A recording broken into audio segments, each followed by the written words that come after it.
듣는 사람이 행복한 라디오 최영일의 YTN 뉴스 정면 승부.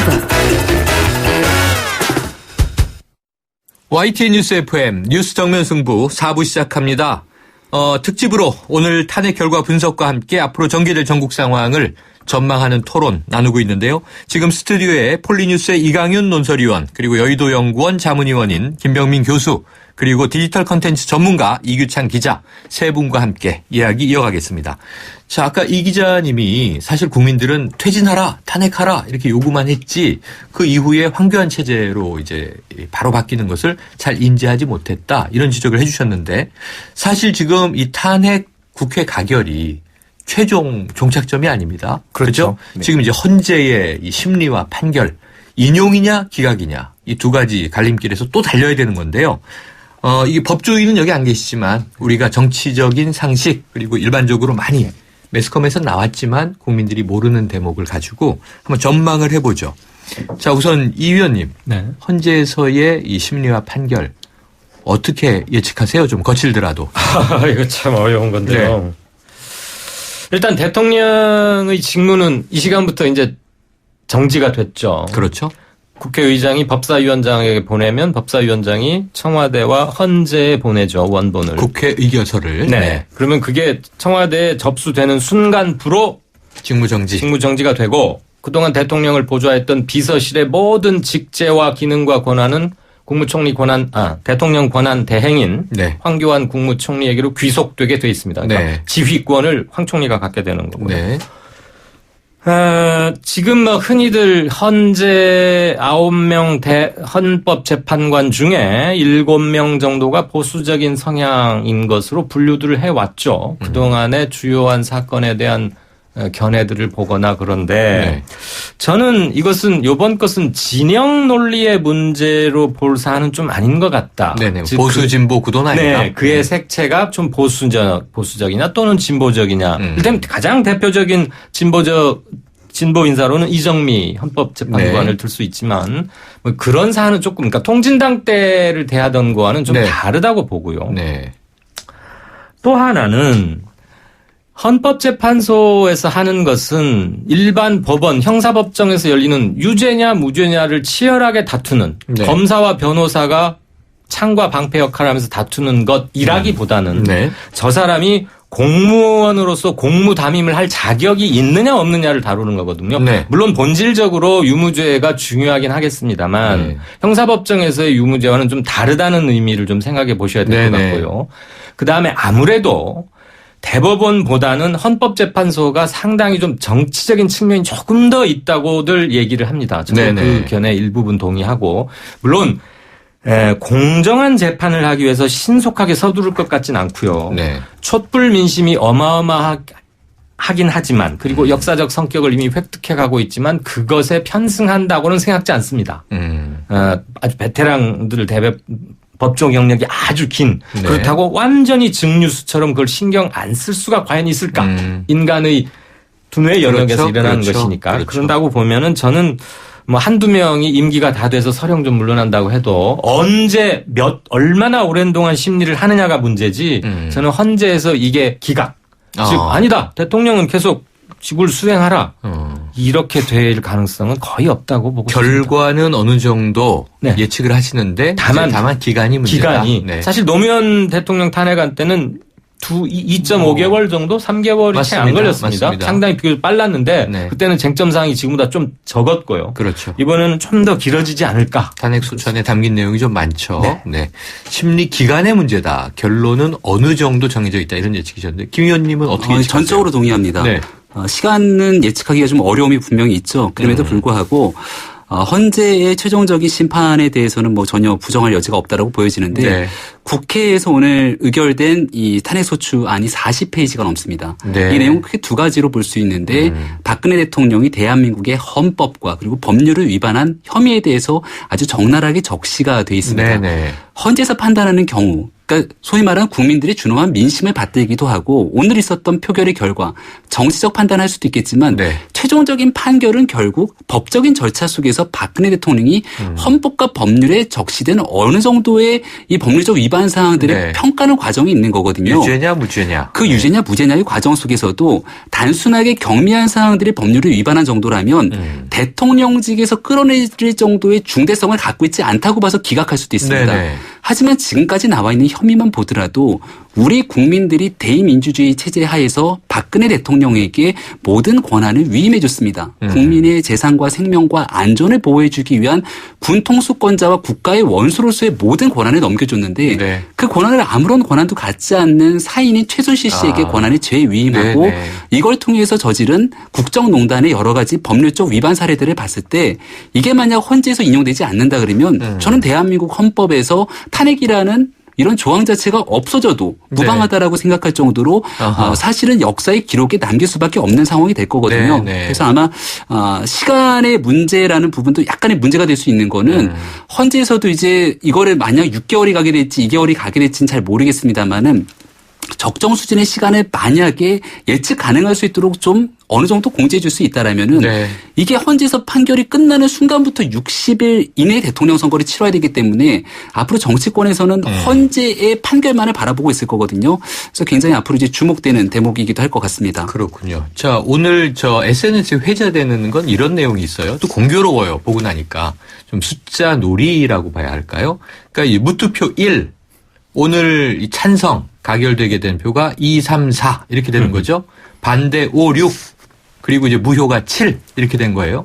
그러고 나서 이제 많은 네티즌들이 자 8은 헌재가 채워라 이렇게 얘기를 하고 있어요. 그러니까 9명 중에 6명 이상이 이제 인용을 해야 되는데 8 정도 나와야 되는 거 아니냐. 근데 이제 아까 잠깐 말씀 나왔습니다만 1월 말이면 박한철 소장은 퇴임. 3월 중순이면 아까 이제 진보적이라는 이정미 대법관 퇴임. 그럼 7명이 이제 6표를 인용을 해야 되는 그런 좀 아슬아슬한 상황이 놓이기는 해요. 자, 이런 여러 가지 이 헌재를 바라보는 우리 누리꾼 시민들의 시선 어떻게 좀 분석되나요? 네, 이번에 SNS가 아니라 전 검색어 이번에 봤는데요. 자, 검색어 1시간 전부터 급상승하고 있는 검색어가 뭐냐면요. 네. 탄핵 이후 절차입니다. 탄핵 이후 절차. 네, 이겼어. 잘 투표했어. 가결됐으니까 이제 내려오는 거 아니야 했는데 안 내려오는 거예요. 뭐지? 이제서야 검색하신 분이 그렇게 많다는 거고요. 다음 절차가 또 있다. 네, 그래서 사실은 사람들은 당연히 내려오는 줄 알고 있는데 이 당연하다고 생각하는 것과 안 맞는 결론이 나거나 중간에 뭔가 틀어지면 이게 여론이 어떻게 될지 모른다는 거죠.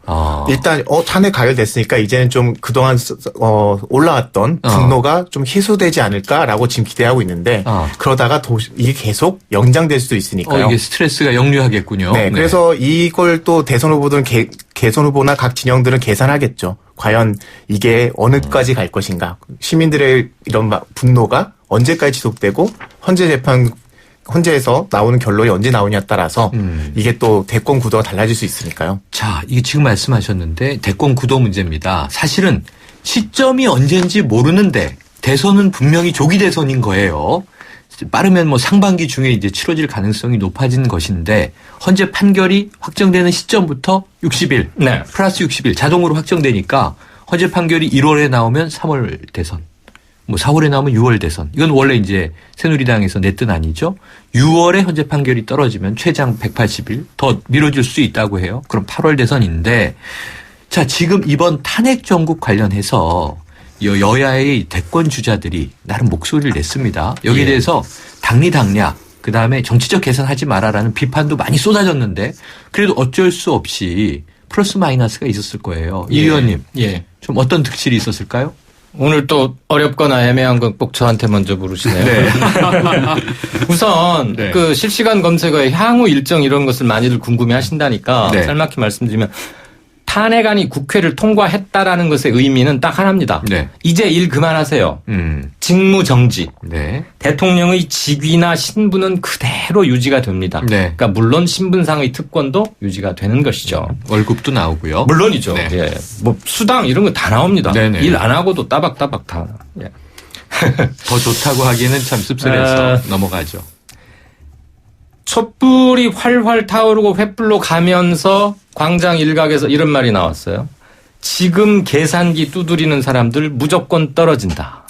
맞아요. 그랬죠? 많이 들었죠? 예. 오로지 지금은 눈앞에 있는 가장 명확한 첫 번째 목표만을 위해서 몰두하라. 이게 시민의 명령 상당수였습니다. 그때 향후 몇 개월, 사실 지금 대선이 정말로 이게 4, 5개월밖에 안 남았어요. 네네. 그리고 이제 헌재로 갔으니까 실질적으로 각 정당에서는 내부적으로는 대선 모드로 들어갈 수밖에 없습니다. 네. 그걸 또 뭐라고 할 수도 없고. 헌재도 지금 카운트다운이 시작됐고요. 그럼요.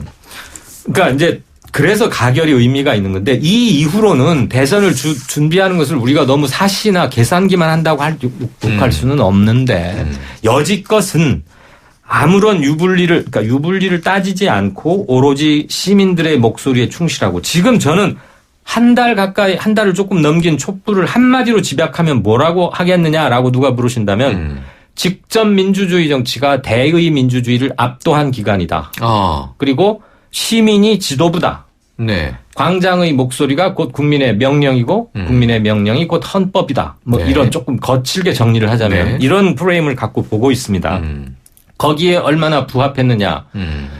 다들 뭐 느끼시겠지만 이재명 성남시장이 지지율 상승에서도 나타나듯이 급부상을 했죠. 그냥 애둘러 돌아가는 것 없이 속 시원하게 하고 싶은 말 팍팍 해버렸습니다. 네네. 다른 분들은 좀 원고 심리어 여러 가지고 사실 중차대한 국면일수록 신중하게 발언하는 그 자체가 나쁘진 않습니다. 근데 이번은 워낙 충격적이었고 파괴적이었기 때문에 네. 게다가 정치권이 갈팡질팡하는 국면에서 많은 실망 그다음에 이러다가 또 뭐가 공이 잘못 굴러가는 거 아니야? 행여? 우리는 그동안 지난 현대사에서 그런 걸 몇 번 겪었기 때문에 네.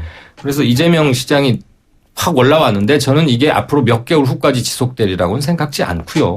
단기적 현상이다. 네, 변동성도 굉장히 네. 크다. 앞으로가 중요하다. 그다음에 본인이 그동안 했던 말의 진정성을 앞으로는 계속 지금 정서적인 만족만 가지고 이걸 계속 끌고 갈 수는 없습니다. 진정성 있게 정책이나 공약으로 만들어서 에너지를 끌고 가야 할 것이다. 상대적으로 안철수, 문재인 등등 기존의 요지부동의 대선 주자급들은 정체였거나 네. 기대에 미치는 성장은 못했다. 왜 그랬을까? 본인들이 잘 아시리라고 봅니다. 자, 이 와중에도 지금 여당에는 뭐 두드러진 주자가 많이 지금 사실은 내상들이 입었어요. 그런데 반기문 총장 얘기는 계속 나와요. 네. 그러다가 반 총장이 드디어 내 입을 직접 통하지 않은 얘기는 다 믿지 마시오. 이런 얘기까지 나왔어요, 심지어. 네. 어떻게 예상하세요? 반기문 유엔 사무총장 오늘 밤 잠이 안 오실 겁니다. 지금 나와 있는 뭐 야권에 대한 이야기 다 해주셨으니까 이제 네. 여권에 대한 이야기가 중요할 건데요. 반기문 유엔 사무총장 같은 경우는 누가 뭐래도 박근혜 정부에 이와 같은 사건이 일어나지 않았다라면 새누리당의 후보로 나올 확률이 꽤 높았을 특히 겁니다. 친박계 후보 이렇게 인식이 돼 왔는데. 친박계 후보라고 말하기는 좀 어려움이 있습니다만은 현재 정부 여당의 후보로 나오기 위해서는 다수를 점하고 있는 친박계와 전략적 협상 과정이 없기는 불가능했기 때문에 그런 과정들을 거치지 않았을까 싶은데 현재로서는 그런 가능성이 다 날아갔고요. 그러니까 조직적인 지원이 없는 상태에서 반기문이라고 하는 개인 브랜드를 가지고 조기 대선 모드에 뛰어들어야 됩니다. 근데 가장 큰 문제 중에 하나가 오늘자로 가결이 됐기 때문에 오늘 밤부터 내일부터 이제 바로 조기 대선 모드가 시작이 된 겁니다. 네네. 근데 게임은 굴러가고 있는데 반기문 유엔 사무총장은 유엔에 올해 연말까지 몸이 묶여갔고요. 필드에 뛰어들기 위해서는 한 달여의 시간이 필요한 겁니다. 그래서 잠을 못 하루빨리 몸을 풀어갖고서는 현장에 뛰어나와도 지금 뒤처진 부분들을 따라가기가 어려울 상황인데 이미 그 한 달이라는 기간 동안 과연 반기문 유엔 사무총장은 대통령 선거에 출마하기 위한 어떠한 전략적 과정을 짜야 될 것인가에 대한 고민의 지점이 있을 거고요.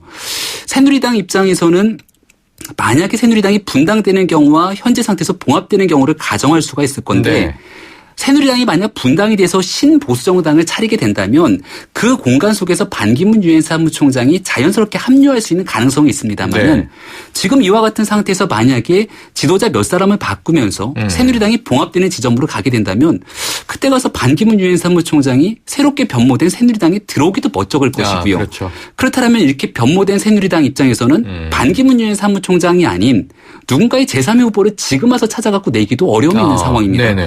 여권은 총체적 딜레마에 빠져 있는 상황이라 앞으로 올해 연말까지 조기 대선에서 가장 고전을 면치 못할 건 여권 새누리당이 아닐까 생각이 됩니다. 지금 자문하고 계신 여의도 연구원에서 혹시 좀 지금 만들어내고 있는 대권 주자 없어요? 지금 뭐 열심히 아무리 찾아봐도 현재 나와 있는 여러 가지 후보들의 가능성은 있습니다만은 적어도 현재 시점에서는 크게 보이는 후보는 없다고 볼 수 있을 것 같습니다. 대선까지 한 6, 7개월 정도 남은 것 같은데 대략. 그 사이에 새로 만들어진다.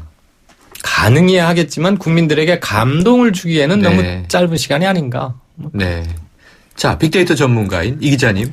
누구를 유력하게 보십니까? 제가 처음에 여기 출연할 때 네. 박근혜 대통령이 창조 경제를 비밀을 풀었었잖아요. 아, 그랬었죠. 기억나요. 창조 경제의 핵심 키워드가 마중물이라는 단어였고 맞아요. 이번 정부에 들어서서 정책 브리핑에서 나온 마중물이라는 단어가 네. 역대 없었던 만큼 많았어요. 네. 그 키워드 찾아낸 게 반기문이었거든요. 그랬었죠. 그러니까 지금 가장 박근혜 대통령이 복심에 있는 사람이 반기문이고 네. 그 사람이 저는 1월 달에 올 때 1월 달부터 등장할 키워드가 수습이에요. 아, 수습. 수습과 회복이라는 키워드가 지금 뜨고 있거든요. 한번 그래서 오는 게 지켜보도록 구원자의 하죠. 모습으로 수습하기 위한 모습으로 온다면 좀 새로운 가능성이 있지 이 않을까. 예언도 지켜보겠습니다. 자, 오늘 시간이 다 됐어요. 지금까지 폴리뉴스 이강윤 논설위원, 여의도연구원 자문위원인 김병민 교수, 디지털 컨텐츠 전문가 이규찬 기자 세 분과 함께했습니다. 오늘 말씀 너무 감사합니다.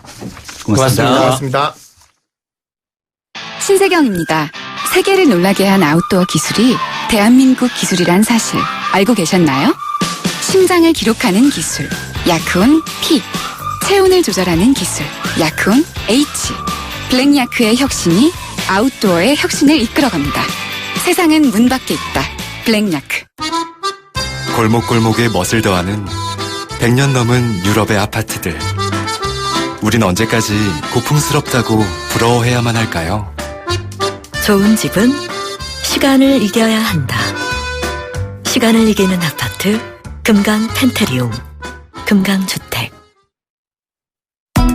YTN 뉴스 FM 뉴스 정면 승부 금요일 준비한 내용 여기까지입니다. 지금까지 프로듀서 박준범, 작가 홍기 강현지, 기술감독 안홍진, 김성호, 진행해 최영일이었습니다. 이번 주말에 또 촛불이 모이겠죠? 저희는 다음 주 월요일에 돌아옵니다.